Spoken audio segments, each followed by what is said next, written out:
Ropes Organization Walcott Foundation Indian Trust Special Coaching to 8th, 9th and 10th classes Digital Virtual Learning Bangaru Palmani Rugangavar from Pedapunjani by Reddy Pulli Mandal. Chairman Dhanse Karan. Director Drive Sri Lata. Hi, hello everyone. Welcome to Ropes Organization. This is Sai Rupa. I am teaching English subject. Before the classes, we are explaining or will the dreamer wake? In this lesson, already we have completed the east direction. In the first stanza, we have completed the east direction, right? So let's see for the north direction. Let's see the north direction. So in this north direction,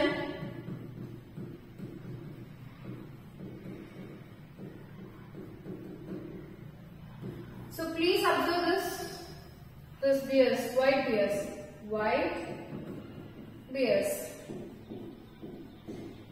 This or the white bears. So ఈ white bears ని చూసినట్లయితే వీటిని మనం ధ్రువపు ఎలుగుబంట్లు అని చెప్పొచ్చు. వీటిని ఏమని పిలుస్తాము? ధ్రువపు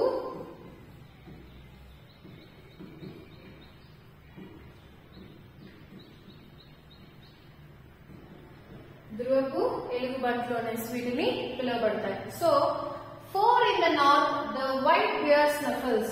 Down in the herd, laid the gleaming snow. She waits for all the life she is making. Outside the crashing glaciers grow. These cups could be the last cups ever. To freely leave and roam unmade. Our grandson knows the white bear never. So, or will the dreamer wake? So, ఇక్కడ చూడండి. 4 in the north, the white bear snuffles. Snuffles అంటే ఏంటంటే గట్టిగా ఆర్తనాడు. అంటే ఏంటి? పాపం బాధతో అరవడం. Snuffles is nothing but what is that? To breathe noisily. గట్టిగా శబ్దం గట్టిగా వచ్చే మాదిరిగా ఆ విధంగా ఏం చేస్తున్నారంటే ఆ యొక్క సౌండ్ అనేది వస్తుంది. బ్రీతింగ్ తీసుకోవడం అనేది అంత సౌండ్ వస్తుంది. గ్లీనింగ్ షైనింగ్ సాఫ్ట్లీ. ఇక్కడ చూడండి మనం ఇక్కడ చెప్తున్నారు ఈ యొక్క స్టాంజలో చూడండి. వైట్ బియర్ స్నఫల్స్ అంటే పాపం శ్వాస తీసుకోవడం కూడా చాలా గట్టిగా ఉంది. Down in her like the gleaning snow. ఇప్పుడు మనం చూసినట్లయితే బయట మొత్తం అంతా కూడా లైక్ ద గ్లీనింగ్ స్నో అంటే చూస్తుంటే పాపము స్నో మొత్తం అనేది ఏ విధంగా ఉందంటే కరిగిపోతుంది. అంటే బయట యొక్క ప్రొటెక్షన్ అనేది ఎన్విరాన్మెంట్ అనేది ఆ విధంగా ఉంది. ఇవి స్నో ఉంటే తప్ప బతకలేదు. There is no snow they cannot leave here. Snowfall region లో మాత్రమే ఉండగలరు. స్నోఫాల్ రీజియన్ లో మాత్రమే ఇవి ఉండగలరు. సో ఇప్పుడు స్నోఫాల్ అనేది లేకపోయింది అనుకోండి, think what will happen? It will be getting us more.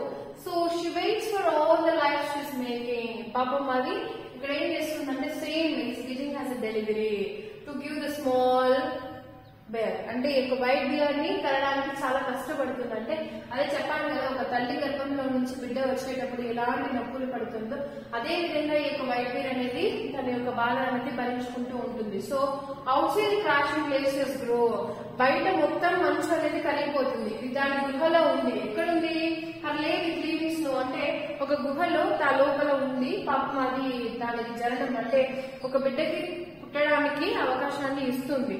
So బయట మొత్తం క్రాషింగ్ గ్లేషియర్స్ గ్రో. గ్లేషియర్స్ అంటే ఇంకా ఆల్మోస్ట్ మనం తీసుకున్నట్లయితే పెద్ద పెద్ద మంచు కొండలు ఉంటాయి కదా, అవన్నీ కూడా ఏమవుతున్నాయి అంటే కరిగిపోతున్నాయి. ప్రతి ఒక్కటి ఏమవుతున్నాయి? కరిగిపోతున్నాయి. So these cups could be the last cups ever.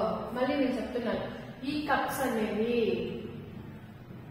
ఇవే లాస్ట్ అనుకుంటా. ఇంకా కప్స్ అనేవి అసలు ఉండవేమో, మళ్ళీ ఇవి ఇంకా ఎక్కడ కనిపించవేమో అని చెప్తున్నారు. To freely live roam and made అంటే అర్థమవుతుంది కదా, బాగా ఫ్రీగా బతకడానికి, అలాగే తినడానికి.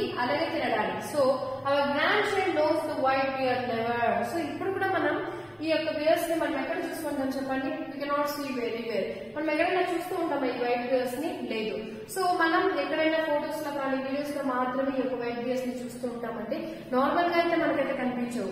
At the snowfall reasons one you're getting has a lot of this type of the bears. So మనం తీసుకున్నట్లయితే ఇంకొకటి, మనము ఈ యొక్క ఎన్విరాన్మెంట్ కి any type of the protection ఇచ్చినట్లయితే, ప్రొటెక్షన్ ఇస్తే ఏమవుతుంది? We can protect the environment means everything in the snowfall ఎప్పుడైతే పెరిగిపోతుందో అంటే ఏంటి? ఎండలు ఎక్కువగా తీవ్రంగా ఉండడం, ఆ యొక్క రెయిన్ఫాల్ రాకుండా పోవడం, ఇలాంటి సిచ్యువేషన్స్ అనేది మనం డిఫారెస్టేషన్ చేయడం కారణంగా ఈ విధంగా జరుగుతుంది. So the grand science know the white days never. కాబట్టి మన యొక్క ఫ్యూచర్ జనరేషన్ చెప్పాలి కదా, వాటికి అసలు వైట్ డేస్ అంటే ఏంటో కూడా తెలియకుండా పోతుందేమో. So what will the dreamer wake or will the dreamer wake. సో ఇక్కడ మనం చూసుకున్నట్లయితే డిఫారెస్టేషన్ వల్ల మన ఎన్విరాన్మెంటల్ ప్రొటెక్షన్ లేకపోవడం వల్ల మన మనుషులే కాకుండా అదే విధంగా ప్రతి ఒక్క అనిమల్ అనేది బాధపడుతుంది అనేసి వాళ్ళు ఇక్కడ చెప్పడం అనేది జరుగుతుంది. సో ఈ యొక్క స్టాంజా అనేది మళ్ళీ చెప్తున్నాను నేను, ప్రతి స్టాంజా అనేది 6 మార్క్స్ కి వస్తుంది. టోటల్ గా మనకి 6 యూనిట్స్ ఉన్నాయి. 6 యూనిట్స్ లో 5 పోయమ్స్ ఉన్నాయండి. ఆ 5 పోయమ్స్ లో మనం ఈజీగా టోటల్ గా 6 మార్క్స్ రావచ్చండి. కాబట్టి ప్రతి ఒక్క స్టాంజా అనేది చాలా వాల్యుబుల్. మీరు బాగా అర్థం చేసుకున్నట్లయితే మీకు ఈజీ అవుతుంది ఈ యొక్క స్టాంజాస్ అనేది. సో నెక్స్ట్ తీసుకున్నట్లయితే చూడండి, next stanza. There in the west, the song thrush rebels. So she waves her nest to hold her clutch. A long way now to find a partner. The eggs are laid, there are not much. So these chicks could be the last ones ever, the last to fly and sing and met. Our grandchild knows the song thrush never, or will the dreamer wake. So if చూడండి, this is the bird. ఈ bird అనేది చూడండి పాపము, there in the west. ఇప్పుడు already మనం 2 directions complete చేసాము, east to north, east and north. we have completed the east and north. So ఇప్పుడున్న next direction ఏంటి, వెస్ట్. ఇప్పుడున్న నెక్స్ట్ డైరెక్షన్ ఏంటి, west. The song thrush warbles. Song thrush warbles is nothing but, so once we can observe the glossary part, then already we చెప్పాను glossary 4 marks వస్తుందని చెప్పి. warbles అంటే to sing with a high continuous but quickly changing sound. warbles is nothing but what, మనం పాడుతున్న కొద్దీ మన యొక్క voice లో సౌండ్ అనేది పెరగడం, అలాగే చేంజ్ అవ్వడం. సో ఈ విధంగా ఈ యొక్క బర్డ్ చెప్తుంది, ఏమని చెప్తుందంటే, నేను పాడుతుంటే వెస్ట్ సైడ్ నుంచి పాడుతున్నప్పుడు నా వాయిస్ అనేది చేంజ్ అవుతుంది, గట్టిగా ఒకసారి స్లోగా. She weaves her nest to hold her claws. చాలా గట్టిగా తన యొక్క హర్ నెస్ట్ అంటే గూడు ఉంది కదా, తన గూడుని గట్టిగా పట్టుకొని ఉంది. ఎందుకంటే క్లచ్ ఇలా పట్టుకొని తన యొక్క ఎగ్స్ ఉంటాయి కదా, అవి కూడా భద్రంగా పెట్టుకొని ఉంది. So a long wait now to find a partner. తన పార్ట్నర్ కోసం వెయిట్ చేస్తూ ఉంది. This bird is waiting for her partner. చూడండి, this is the bird, this is the bird. The eggs are laid, they are not much. The eggs are laid or are not much. ఆ eggs కూడా ఎలా ఉన్నాయంటే చాలా కొన్నే ఉన్నాయి, ఎక్కువైతే లేవు. This chicks could be the lost once ever. ఇవే చిన్నవి అంటే ఇవే లాస్ట్ అయిపోతాయేమండి. చిక్స్ అంటే ఈ చిన్న పిల్లలు, ఈ యొక్క పక్షి పిల్లలు ఇవే లాస్ట్ అయిపోతాయేమో ఈ చిక్స్ అనేవి. That last fly sing and mate. అంటే ఫ్లై అంటే ఎగరడానికి, సింగ్ అంటే పాడడానికి, బతకడానికి. సో ఉండడానికి ఇవే లాస్ట్ అయిపోతాయేమో. Our grand child knows the song thrush never or will the dreamer wake. చూడండి, మన గ్రాండ్ చైల్డ్ కి ఇలాంటి పక్షులు అనేవి ఉన్నాయని మనం ఫోటోలో తప్ప ఎక్కడ చూపించలేము అనేసి వాళ్ళు ఇక్కడ చెప్పడం అనేది జరిగింది. సో ఈ యొక్క స్టాండర్డ్స్ అనేది వెరీ వెరీ ఇంపార్టెంట్ అండి. ఎందుకు పక్షులు చనిపోతున్నాయంటే బికాస్ ఆఫ్ రేడియేషన్. రేడియేషన్ గురించి మీకు అందరికీ బాగా తెలుసు, తెలుసా తెలీదా? ఇప్పుడు మనం సెల్ ఫోన్స్ అనేది ఎక్కువగా యూజ్ చేస్తున్నాం. మనం రోబో 2.0 మూవీలో కూడా చూసామా లేదా? ఆ మూవీలో ఎందుకు పక్షులు అనేది ఆ విధంగా చనిపోతున్నాయంటే, ఎక్కడ చూసా సెల్ ఫోన్ టవర్స్ ఉన్నాయి. ఎక్కడ చూడు ఈ టవర్స్ యొక్క రేడియేషన్ ద్వారా ఆ యొక్క ఆల్మోస్ట్ ఏమవుతున్నాయి, ప్రతి ఒక్క పక్షి అనేది తన ప్రాణం అనేది పోవడం అనేది జరుగుతుంది.